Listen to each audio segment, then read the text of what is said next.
Did you know that there's a part of the Gospel of Mark where Jesus uses a racial slur? In Mark chapter 7, there's the account of the Syrophoenician woman, a woman who is Syrian and Greek, both of which there were strong biases against within the Jewish community. And she comes to ask Jesus to heal her daughter who's possessed by a demon. And what is Jesus' response? He says, "It's not good for me to give the children's food," meaning the children of Israel's food, "to dogs." He calls her a dog.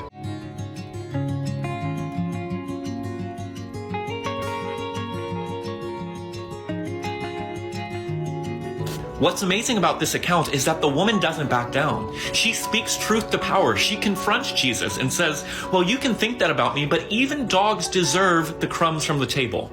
Her boldness and bravery to speak truth to power actually changes Jesus' mind. Jesus repents of his racism and extends healing to this woman's daughter. I love this story because it's a reminder that Jesus is human. He had prejudices and bias, and when confronted with it, he was willing to do his work. And this woman was willing to stand up and speak truth. Okay, that was a lot. That was a lot in 1 minute. Writing some notes down so I don't forget. There was a lot there to process.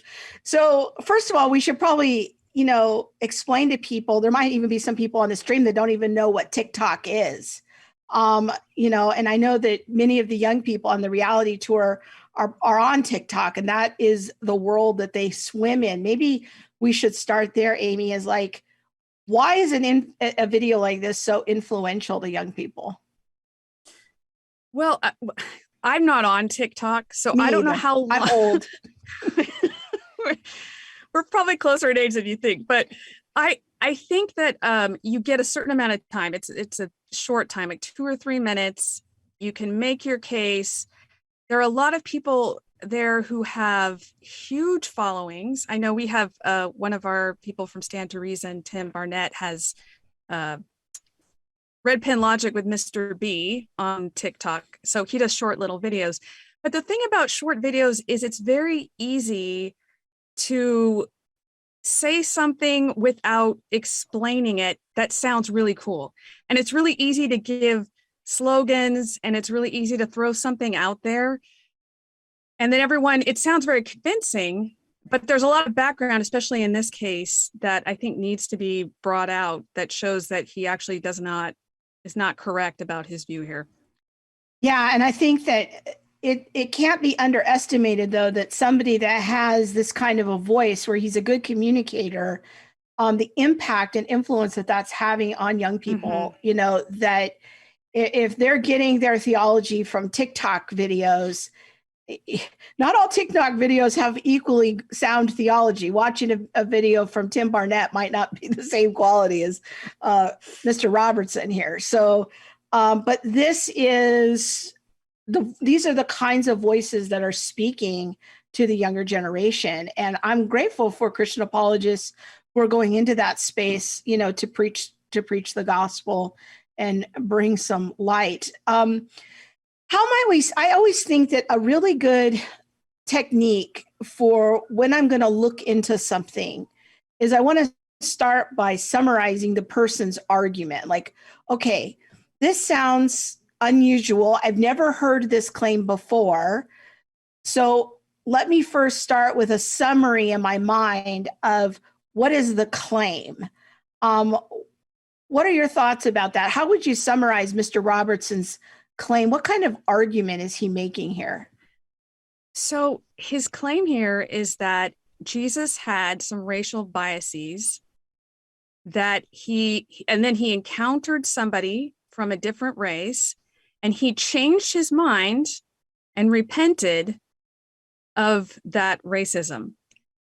Now, one thing he said that just struck me just now for the first time is he's making an assumption here about what it means to be human. Because what he says is, what I love about this, because it means Jesus is human. So he's equating, he didn't mean human, because being sinful is not an essential property of being human. Sinning is an essential property, or it's a property of a fallen human being, which Jesus was not. So we don't need to see Jesus sin in order to know that he was human. We know that he was human because he was incarnated. He has a human body. He has a human soul. He's he's truly human, but he's not a fallen human. So we should not expect to see him sin. Also, I'm always kind of surprised that why are you following Jesus if he was a sinner? That I don't really understand. I don't know. I'm not familiar with his theology or anything else he's done, so I'm not sure. He kind of falls short of calling Jesus a sinner, but he does say that Jesus repented of his racism. And if racism is a sin, it almost seems to inductively follow that he would seem to think that Jesus is less than deity or less than perfect. I'm not really sure how he breaks all that down, but I think it's helpful to notice, as we're summarizing his argument, I have a question here. What's happening?